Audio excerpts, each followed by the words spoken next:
Bulgaria لگتا ہے، اور بلغاریہ نے امریکہ کو اپنے اڈے دے دیے ہیں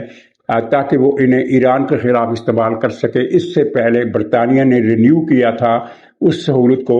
جو امریکہ کو اس کے اڈے استعمال کرنے کی اجازت دیتی تھی۔ تو یہ تیاریاں ہمیں بہت زیادہ نظر آ رہی ہیں۔ اچھا، اب جیسا کہ میں نے کل کہا تھا کہ حوثی پھنس گئے ہیں اور وہ سوچ رہے ہیں کہ کیا کریں کیا نہ کریں، لیکن وہ ہرمت قسم کے لوگ ہیں اور وہ کچھ نہ کچھ کر بھی سکتے ہیں۔ یہ پروگرام جب میں نے ریکارڈ کرایا تو اس کے تقریباً 1-1.5 گھنٹے کے بعد یہ خبر آ گئی کہ حوثیوں نے سعودی عرب کے 2 آئل ٹینکرز کو نقصان پہنچایا، ان پر حملہ کیا ہے۔ ایک ٹینکر کو نقصان پہنچا ہے، اس کے حصے میں، اس کے انجن والے حصے میں آگ لگی، جس کے بعد ظاہر ہے وہ جہاز ناکارہ ہو گیا، لیکن دوسرا جہاز ہٹ تو ہوا ہے لیکن اسے کوئی خاصا نقصان نہیں پہنچا۔ بہرحال حوثیوں نے اپنی طرف سے 2 جہازوں پر حملہ کیا ہے اور یہ بہت بڑی وائلیشن ہے، اور سعودی عرب نے، جب میں یہ پروگرام کر رہا ہوں، ابھی تک اس کا کوئی جواب نہیں دیا، لیکن اطلاعات یہ ہیں کہ وہ جواب دینے کی تیاری کر رہا ہے اور اس آپریشن میں امریکہ بھی اس کے ساتھ شامل ہوگا، بشرطے کہ حوثیوں نے ایک اور حملہ کر دیا تو۔ اگر وہ اور حملہ نہیں کرتے تو پھر امریکہ حوثیوں پر کوئی حملہ نہیں کرے گا۔ دوسری صورت میں ٹرمپ نے یہ کہا ہے کہ حوثیوں کے کسی بھی حملے کو ہم سمجھیں گے کہ یہ ایران کے کہنے پر ہوا ہے اور ہم اس کا ذمہ دار ایران کو قرار دیں گے اور ایران کو اس کی سخت سزا دیں گے۔ لیکن فی الوقت امریکہ نے حوثیوں کے خلاف کوئی کارروائی نہیں کی اور پاکستان کی طرف سے بھی کوئی بیان نہیں آیا کہ ہم کارروائی کریں گے، جس طرح کے امکان ظاہر کیا جا رہا تھا کہ اگر سعودی جہازوں پر حملہ ہوا تو پاکستان اس معاہدے پر عمل کرنے کا پابند ہو جائے گا جس کے تحت وہ سعودی عرب پر حملہ کرنے والے کو اپنی سرزمین پر حملہ آور تصور کرے گا اور اس کو جواب دے گا، لیکن ایسا نہیں ہوا۔ کہا یہ جا رہا ہے کہ سعودی جہاز سعودی سرزمین نہیں ہے، یہ پاکستان کی طرف سے کچھ حلقوں نے یہ کہا ہے، سرکاری حلقے کہہ لیں یا ان کو نیم سرکاری حلقے کہہ لیں، اگرچہ یہ بات سمجھ میں نہیں آتی کہ اگر اس کا مطلب یہ ہے کہ اگر پاکستان کے جہازوں پر حملہ ہوتا ہے تو اسے بھی پاکستان کی سرزمین پر حملہ تصور نہیں کیا جائے گا۔ اور کچھ لوگ کہتے ہیں کہ پاکستان ایران کو ناراض نہیں کر سکتا، چنانچہ اگر حوثیوں نے سعودی عرب پر حملہ کر دیا تو بھی پاکستان کوئی نہ کوئی راہ نکال لے گا، جوابی کارروائی کرنے سے گریز کرنے کی کوئی نہ کوئی راہ نکال لے گا۔ تو یہ صورتحال ہے۔ بہرحال مجموعی طور پر جو نقشہ بن رہا ہے وہ یہ ہے کہ امریکہ نے بڑے حملے کے لیے، بہت بڑے حملے کے لیے اپنے اہداف طے کر لیے ہیں اور ان اہداف میں وہ پہاڑی بھی شامل ہے جس کو پک ایکس پہاڑی کا نام دیا گیا، اور جہاں امریکہ کا یہ دعویٰ ہے کہ ایران نے اپنے سارے سینٹریفیوجز بلکہ یورینیم بھی وہاں ذخیرہ کر دیا ہے، اور وہ 300 فٹ گہری کھدائی کر کے اس نے یہ کام کیا ہے، جس کا مطلب یہ ہے کہ امریکہ کے بلاک بسٹر بم اس پر نقصان نہیں پہنچا سکتے۔ تو کچھ لوگوں کی یہ قیاس آئی ہے کہ چھوٹا ایٹمی ہتھیار استعمال کیا جائے گا۔ چھوٹا ایٹمی ہتھیار جسے اسٹریٹجک ویپن بھی کہتے ہیں، وہ ایک خاص چھوٹے سے دائرے کے اندر تباہی پھیلاتا ہے اور اس کی تابکاری اس دائرے سے باہر نہیں جاتی۔ یعنی مثال کے طور پر 1 میل کا ریڈیس ہو، آدھی میل کا ریڈیس ہو، 1 فرلانگ کا ریڈیس ہو، اس سے بھی چھوٹا ریڈیس ہو، تو اتنے چھوٹے ہدف تک کے لیے بھی ایٹمی بم بنائے گئے ہیں جو اس سے زیادہ نقصان نہیں کر سکتے۔ مطلب یہ ہے کہ اگر اس پہاڑی پر کوئی اس طرح کا نیوکلیئر اسٹریٹجک ویپن چلایا جاتا ہے تو اس پہاڑی کے ارد گرد کے علاقوں کو، شہری علاقوں کو تابکاری کے خطرے کا سامنا نہیں ہوگا۔ تو یہ اطلاعات ہیں۔ اب دیکھیے اب صبح کیا ہوتا ہے یا کل کیا ہوتا ہے، کیونکہ ٹرمپ کا جس طرح اعلان آیا ہے انہوں نے میسو کے الفاظ استعمال کیے ہیں، میسو۔ اس سے پہلے میسو کا لفظ انہوں نے استعمال نہیں کیا، یہ کہا تھا کہ پہلے سے زیادہ بڑا حملہ کریں گے، یعنی بگر اٹیک کریں گے، بگر، لیکن اس مرتبہ میسو، میسو کے معنی میں بھرپور کا تاثر بھی آ جاتا ہے، آپ کی علم ہے۔ اچھا، اب ایک خبر ہے کہ پاکستان نے امریکہ سے $10 ارب مانگے ہیں 5 سال کے ادھار پر، یعنی کہ 5 سال کے اندر یہ ہمیں دیں اور اس کے بعد پھر ہم اس کی واپسی کا سوچیں گے۔ یہ خبر اخبارات میں آئی ہے، ڈان نے بھی چھاپی ہے، اور ریوٹر نیوز ایجنسی، جس کو ہم لوگ رائٹر پڑھتے ہیں، عام طور پر عادت پڑ گئی اسے رائٹر پڑھنے کی ہے، تو یہ ریوٹر کی یہ خبر ہے جس کی تردید یا تصدیق پاکستان کی گورنمنٹ نے نہیں کی، لیکن کہا یہ جا رہا ہے کہ پاکستان نے یہ درخواست کی ہے اور یقیناً یہ درخواست اس اعتماد کے ساتھ کی ہوگی کہ انکار نہیں ہوگا، یعنی اس سے پہلے کچھ باتیں درون خانہ طے ہو چکی ہوں گی جس کے بعد یہ رقم مانگی گئی ہے۔ تو یہ رقم پاکستان کی کون سی ضروریات پوری کرے گی؟ اس سے پہلے دو خبریں میں آپ کی خدمت میں پیش کرتا ہوں کہ شہباز شریف صاحب نے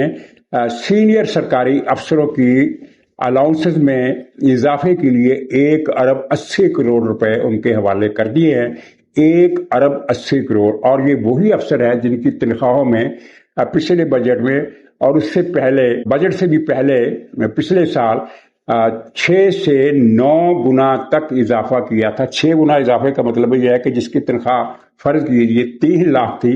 تو شہباز شریف کی اس سخاوت عظما کے بعد ان کی تنخواہ 18 لاکھ روپے ہو گئی، اور پھر ججوں کی تنخواہوں میں جو اضافہ کیا گیا وہ بھی عدیم النظیر تھا۔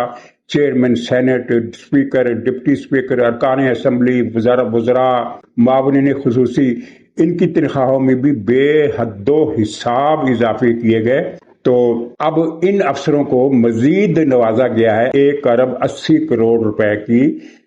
تنخواہ یا الاؤنسز دے کر۔ اور اس کے علاوہ چیئرمین وابڈا کے بارے میں یہ کہا جاتا ہے کہ انہوں نے وزیر اعظم سے کہا کہ جناب مجھے ایک ہیلی کاپٹر چاہیے۔ وزیر اعظم نے کہا کیوں چاہیے؟ انہوں نے کہا کہ میں نے ڈیم